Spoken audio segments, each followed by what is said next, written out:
YouTube channel. So kung bago ka pa lang, please click the subscribe button. See, punta tayo dito. This topic is all about changing your keyboard style.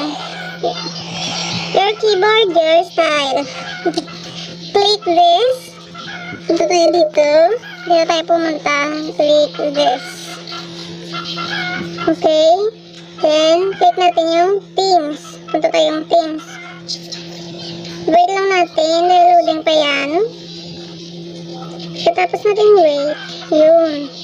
May lumabas na, diba? Search lang natin. Mahanap tayo ng try natin. Ito. Yan. Tap natin download. Wait lang natin. Kung na-download na.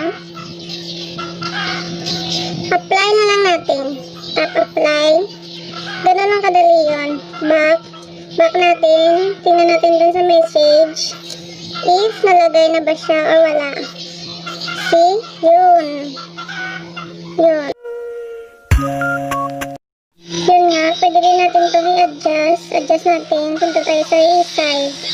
So, try natin kung gano'ng kahara. Gano'ng kaliit. Gano'n. Yun. Adjust natin. Mas okay yung tama lang para pag nag-type ka, hindi masyadong mahirap, diba? And then, pwede din natin itong try yung language.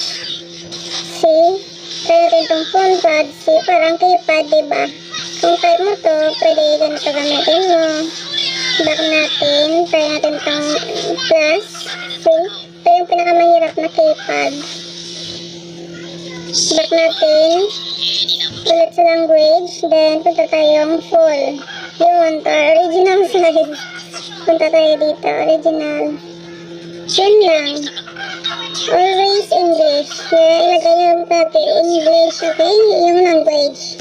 Para naman hindi mahirap. Thank you. Bye-bye.